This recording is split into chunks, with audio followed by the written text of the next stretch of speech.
ओम शांति। प्रातः मुरली 14 अक्टूबर 2023।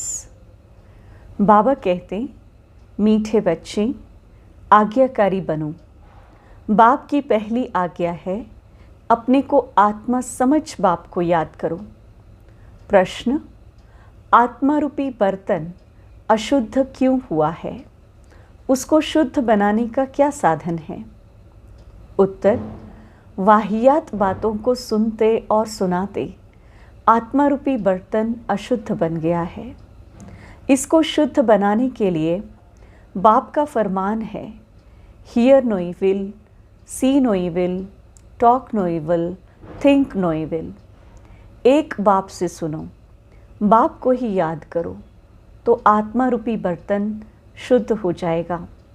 आत्मा और शरीर दोनों पावन बन जाएंगे। गीत है, जो पिया के साथ है उसके लिए ज्ञान की बरसात है। ओम शांति। ओम शांति का अर्थ तो बच्चों ने समझा हुआ है। बच्चों को घड़ी घड़ी पॉइंट्स दी जाती है। जैसे घड़ी घड़ी कहा जाता है, बाप और वर्षे को याद करो। यहाँ कोई मनुष्य की याद नहीं है। मनुष्य की व किसी देवता की याद दिलाएंगे। पारलौकिक बाप की याद कोई दिला न सके, क्योंकि बाप को कोई जानते ही नहीं। यहाँ तुमको घड़ी घड़ी कहा जाता है, अपने को आत्मा समझ बाप को याद करो। जैसे बाप को बच्चे होते हैं तो सब समझ सकते हैं यह बाप से वर्षा लेने आया है, फिर उनको बाप और वर्षा याद रहता है। यहाँ भी ऐसे ही है। ज़रूर बच्चे बाप को जानते नहीं हैं, इसीलिए बाप को आना पड़ता है। जो बाप के साथ है उन्हों के लिए यह ज्ञान बरसात है। वेद शास्त्रों में जो ज्ञान है वह सब है भक्ति मार्ग की सामग्री। जब तप, दान, पुण्य, संध्या, गायत्री आदि जो कुछ करते हैं वह सब है भक्ति मार्ग की सामग्री। सन्यासी भी भक्त हुए। पवित्रता बिगर कोई शांति धाम में जा नहीं सकते, इसलिए वह घर बार छोड़ जाते हैं। परंतु सारी दुनिया तो ऐसे नहीं करेगी। उन्हों के इस हठयोग की भी ड्रामा में नूंद है। तुम बच्चों को राजयोग सिखलाने कल्प कल्प एक ही बार मैं आता हूँ। मेरा और कोई अवतार होता नहीं है। रीइनकारनेशन ऑफ गॉड वह हुआ ऊंच थे ऊंच। फिर रीइनकारनेशन ऑफ जगत अम्बा और जगत पिता भी ज़रूर होने चाहिए। वास्तव में रीइनकारनेशन अक्षर सिर्फ बाप से ही लगता है। सदगति दाता एक ही बाप है। यूँ तो हर एक चीज़ फिर से रीइनकारनेट होती है। जैसे अभी भ्रष्टाचार है तो कहेंगे भ्रष्टाचार रीइनकारनेट हुआ है, फिर से भ्रष्टाचार हुआ है, फिर से श्रेष्ठाचार आएगा। रीइनकारनेट तो हर चीज़ का होता है। अभी पुरानी दुनिया है, फिर नई दुनिया आएगी। नई दुनिया के बाद फिर कहेंगे कि पुरानी दुनिया आनी है। यह सब बातें बाप बैठ समझाते हैं। जब यहाँ बैठते हो तो हमेशा ऐसे समझो, मैं आत्मा हूँ, मुझे बाप का फरमान मिला हुआ है, मुझे याद करो। बच्चों के सिवाय तो और कोई को बाप का फरमान मिल न सके। फिर बच्चों में कोई तो आज्ञाकारी होते हैं, कोई आज्ञा न मानने वाले भी होते हैं। बाप कहते हैं, हे आत्माएं, तुम मेरे साथ बुद्धि का योग लगाओ। बाप आत्माओं से बात करते हैं, और कोई विद्वान पंडित आदि ऐसे नहीं कहेंगे कि मैं आत्माओं से बात करता हूँ। वह तो आत्मा सो परमात्मा समझ लेते हैं। वह है रॉन्ग। तुम बच्चे जानते हो कि शिव बाबा इस शरीर द्वारा हमें समझा रहे हैं। शरीर बिगर तो एक्ट हो न सके। पहले तो यह निश्चय चाहिए। निश्चय बिगर तो कुछ भी बुद्धि में नहीं बैठेगा। पहले निश्चय चाहिए कि हम आत्माओं का बाप वह निराकार परमपिता परमात्मा है, और साकार में है प्रजापिता ब्रह्मा। हम हैं ब्रह्मा कुमार कुमारियाँ। शिव के तो सब आत्माएं बच्चे ही हैं, इसलिए शिव कुमार कहेंगे, कुमारी नहीं। यह सब बातें धारण करनी है। धारणा तब होगी जब निरंतर याद करते रहेंगे। याद करने से ही बुद्धि रूपी बर्तन शुद्ध होगा। वाहियात बातें सुनते सुनते बर्तन अशुद्ध बन गया है, उसको शुद्ध बनाना है। बाप का फरमान है, मुझे याद करो तो तुम्हारी बुद्धि पवित्र होगी। तुम्हारी आत्मा में खाद पड़ गई है, अब पवित्र बनना है। सन्यासी कहते हैं आत्मा निर्लेप है, बाप कहते हैं आत्मा में ही खाद पड़ी है। श्री कृष्ण की आत्मा और शरीर दोनों ही पवित्र थे। दोनों पवित्र सिर्फ सतयुग में ही होते हैं, यहाँ तो हो नहीं सकते। तुम आत्माएं नंबरवार पवित्र होती जा रही है, अभी पवित्र बनी नहीं है। कोई भी पवित्र नहीं है, सब पुरुषार्थ कर रहे हैं। अंत में नंबरवार सबकी रिजल्ट निकलेगी। बाप आकर सभी आत्माओं को फरमान करते हैं कि मुझे याद करो, अपने को अशरीरी समझो, देही अभिमानी बनो। मूल यह बात बाप बिगर कोई समझा नहीं सकते। पहले यह पूरा निश्चय होगा तो विजय पाएंगे, निश्चय नहीं होगा तो विजय नहीं पाएंगे। निश्चय बुद्धि विजयंती, संशय बुद्धि विनश्यंती।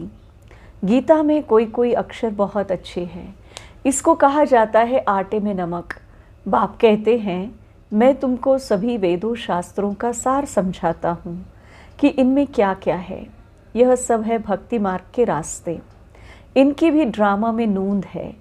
यह प्रश्न नहीं उठ सकता कि यह भक्ति मार्ग क्यों बनाया हुआ है। यह तो अनादि बना बनाया ड्रामा है। तुमने भी इस ड्रामा में बाप से स्वर्ग के मालिक बनने का वर्षा अनेक बार लिया है और लेते रहेंगे। कभी अंत नहीं हो सकता। यह चक्र अनादि फिरता ही रहता है। तुम बच्चे अभी दुख धाम में हो, फिर शांति धाम में जाएंगे, शांति धाम से सुख धाम में जाएंगे, फिर दुख धाम में आएंगे। यह अनादि चक्र चलता ही रहता है। सुख धाम से दुख धाम आने में तुम बच्चों को 5000 वर्ष लगते हैं, जिसमें तुम 84 जन्म लेते हो। सिर्फ तुम बच्चे ही 84 जन्म लेते हो, सब नहीं ले सकते। यह बेहद का बाप तुमको डायरेक्ट समझा रहे हैं। और बच्चे फिर मुरली सुनेंगे व पढ़ेंगे या टेप सुनेंगे। टेप भी सब नहीं सुन सकते हैं। तो पहले पहले तुम बच्चों को उठते बैठते इस याद में रहना है। मनुष्य तो माला फेरते राम राम जपते हैं, रुद्राक्ष की माला कहते हैं ना। अब रुद्र तो है भगवान, फिर इस माला में मेरू दाना इकट्ठा है, वह तो विष्णु के युगल स्वरूप है। वह तो विष्णु के युगल स्वरूप है। वह कौन है? यह माता पिता जो फिर विष्णु के 2 रूप लक्ष्मी नारायण बनते हैं, इसलिए इनको मेरू कहा जाता है। फूल है शिव बाबा, फिर मेरू यह मम्मा बाबा जिनको माता पिता कहते हो। विष्णु को माता पिता नहीं कह सकेंगे, लक्ष्मी नारायण को मात पिता तो उनके बच्चे ही कहेंगे ना। आजकल तो सबके आगे जाकर कहते हैं त्वमेव माताश्च पिता त्वमेव। बस कोई एक ने महिमा की तो उनके पीछे फॉलो करने लग पड़ते हैं। यह है ही अनराइटियस दुनिया। कलयुग को कहा जाता है अनराइटियस, सतयुग को कहा जाता है राइटियस। वहाँ आत्मा और शरीर दोनों पवित्र होते हैं। सतयुग में श्री कृष्ण गोरा है, फिर अंतिम जन्म में उनकी आत्मा सांवरी बनी है। यह ब्रह्मा सरस्वती इस समय सांवरे है ना। आत्मा काली बन गई है तो उनका जेवर भी काला बन गया है। सोने में ही खाद पड़ती है, उससे जेवर भी जो बनता है वह खाद वाला। सतयुग में जब देवी देवताओं की गवर्नमेंट है तो यह सब झूठ, खाद होती नहीं। वहाँ तो सोने के महल बनते हैं। भारत सोने की चिड़िया था, अभी तो मुलम्मा है। ऐसे भारत को फिर से स्वर्ग बाप ही बना सकते हैं। बाप समझाते हैं, श्रीमत भगवान वाच है ना। श्री कृष्ण तो दैवी गुणों वाला है, 2 भुजा 2 टांग वाला है। चित्रों में तो कहा नारायण को, कहा लक्ष्मी को 4 भुजाएं दी है। समझते कुछ भी नहीं है। ओम अक्षर भी कहते हैं, ओम का अर्थ बताते हैं। ओम माना मैं गॉड, जिधर देखता हूँ गॉड ही गॉड है, परंतु यह तो रॉन्ग है। ओम माना अहम आत्मा, बाप भी कहते हैं अहम आत्मा, परंतु मैं सुप्रीम हूँ, इसलिए मुझे परमात्मा कहा जाता है।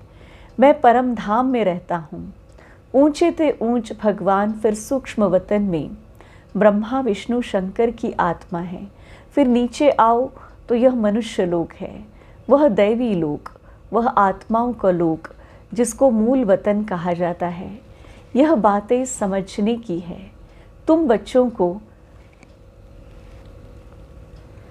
बच्चों को यह अविनाशी ज्ञान रत्नों का दान मिलता है, जिससे तुम भविष्य में माला माल डबल सिरताज बनते हो। देखो श्री कृष्ण को 2 ताज है ना, फिर वही बच्चा चंद्रवंशी में आता है तो 2 कला कम हो जाती है। फिर वैश्यवंशी में आएंगे तो और 4 कला कम हो जाएगी। फिर लाइट का ताज उड़ जाएगा, बाकी रत्न जड़ित ताज रहेगा। फिर जो अच्छा दान पुण्य करते हैं उनको एक जन्म के लिए अच्छी राजाई मिलती है। फिर दूसरे जन्म में भी अच्छा दान पुण्य किया तो फिर भी राजाई मिल सकती है। यहाँ तो तुम 21 जन्मों के लिए राजाई पा सकते हो। मेहनत करनी पड़ती है। तो बाप अपना परिचय देते हैं, कहते हैं आई एम सुप्रीम सोल, इसलिए उनको परम पिता परम आत्मा अर्थात परमात्मा कहा जाता है। तुम बच्चे उस सुप्रीम को याद करते हो। तुम हो सालिग्राम, वह है शिव। शिव का बड़ा लिंग और सालिग्राम मिट्टी के बनाते हैं। यह कौन सी आत्माओं का यादगार बनाते हैं, यह भी कोई नहीं जानते। तुम शिव बाबा के बच्चे भारत को स्वर्ग बनाते हो, इसलिए तुम्हारी पूजा होती है। फिर तुम देवता बनते हो, तब भी तुम्हारी पूजा होती है। शिव बाबा के साथ तुम सर्विस करते हो, इसलिए सालिग्रामों की भी पूजा होती है। जो उत्तम से उत्तम कर्तव्य करते हैं उन्हों की पूजा होती है, और कलयुग में जो अच्छा काम करते हैं उन्हों का यादगार बनाते हैं। कल्प कल्प बाप तुम बच्चों को सारे सृष्टि का राज समझाते हैं, अर्थात तुमको स्वदर्शन चक्रधारी बनाते हैं। स्वदर्शन चक्र विष्णु को नहीं हो सकता, वह तो देवता बन गया। यह ज्ञान सारा तुमको है। फिर लक्ष्मी नारायण बनेंगे तो यह ज्ञान नहीं रहेगा, वहाँ तो सब सद्गति में है। तुम बच्चे यह ज्ञान अभी ही सुनते हो, फिर राजाई पा लेते हो। स्वर्ग की स्थापना हो गई, फिर ज्ञान की दरकार नहीं रहती है। बाप ही आकर अपना और रचना का पूरा परिचय देते हैं। सन्यासियों ने माताओं की निंदा की है, परंतु बाप आकर माताओं को उठाते हैं। बाप यह भी समझाते हैं कि यह सन्यासी न होते तो भारत काम चिता पर बैठकर एकदम खाक हो जाता। जब देवी देवता वाम मार्ग में गिरते हैं तो उस समय अर्थक्वेक बड़ी जोर की होती है, फिर सब नीचे चले जाता है और खंड आदि तो होते ही नहीं, भारत ही होता है। इस्लामी आदि तो पीछे आते हैं, तो फिर वह सतयुग की चीज़ें यहाँ रहती नहीं। तुम जो सोमनाथ का मंदिर देखते हो वह कोई वैकुंठ का नहीं है, यह तो भक्ति मार्ग में बना है, जिसको मोहम्मद गजनवी आदि ने लूटा। बाकी देवताओं के महल आदि सब अर्थक्वेक में गायब हो जाते हैं। ऐसे नहीं कि महल के महल नीचे गए हैं वही फिर ऊपर आ जाएंगे, नहीं, वह तो अंदर ही अंदर टूट फूट सड़ जाते हैं। फिर उसी समय खोदते हैं तो कुछ न कुछ मिलता है। अभी तो कुछ भी नहीं मिलता है। शास्त्रों में कोई यह बातें नहीं हैं। सद्गति दाता है ही एक बाप। पहले पहले तो यह निश्चय चाहिए, निश्चय में ही माया विघ्न डालती है। कहते हैं भगवान कैसे आएगा, अरे शिव जयंती है तो ज़रूर आए होंगे ना। बाप ने समझाया है, मैं बेहद के दिन और बेहद की रात के संगम पर आता हूँ। यह कोई नहीं जानते कि किस समय आता हूँ, तुम बच्चे जानते हो। बाप ने ही यह नॉलेज दी है और दिव्य दृष्टि से यह चित्र आदि बनवाए हैं। गीता में भी कल्प वृक्ष का वर्णन है। बच्चों को कहते हैं हम तुम अभी हैं, कल्प पहले भी थे और फिर कल्प कल्प मिलते रहेंगे। मैं कल्प कल्प तुमको ज्ञान दूंगा तो चक्र भी सिद्ध होता है। परंतु तुम्हारे सिवाय इसे कोई समझ न सके। यह सारे सृष्टि चक्र का चित्र है, ज़रूर कोई ने बनवाया है। बाप भी इस पर, बच्चे भी इसी पर समझाते हैं। अच्छा, मीठे मीठे सिक्के लधे बच्चों प्रति माता पिता बाप दादा का याद प्यार और गुड मॉर्निंग। रूहानी बाप की रूहानी बच्चों को नमस्ते। हम रूहानी बच्चों की रूहानी बाप दादा को याद प्यार गुड मॉर्निंग और नमस्ते। हर बात में विजय का आधार निश्चय है, इसलिए निश्चय बुद्धि ज़रूर बनना है। सद्गति दाता बाप के कभी संशय नहीं उठाना है। दूसरी पॉइंट, बुद्धि को पवित्र व शुद्ध बनाने के लिए अशरीरी बनने का अभ्यास करना है। वाहियात व्यर्थ बातें न सुननी है न सुनानी है। वरदान, बेहद के स्मृति स्वरूप द्वारा हद की बातों को समाप्त करने वाले अनुभवी मूर्त भव। आप श्रेष्ठ आत्माएं डायरेक्ट बीज और मुख्य 2 पत्ते त्रिमूर्ति के साथ समीप संबंध वाले तना हो। इसी ऊंची स्टेज पर स्थित रहो। बेहद के स्मृति स्वरूप बनो तो हद की व्यर्थ बातें समाप्त हो जाएगी। अपने बेहद के बुजुर्गपन में आ जाओ तो सदा सर्व अनुभूति मूर्त हो जाएंगे। जो बेहद के पूर्वजपन का ऑक्यूपेशन है उसको सदा स्मृति में रखो। आप पूर्वजों का काम है अमर ज्योति बन अंधकार में भटकती हुई आत्माओं को ठिकाने पर लगाना है। स्लोगन, किसी भी बात में मूंझने के बजाय मौज का अनुभव करना ही मस्त योगी बनना है। ओम शांति।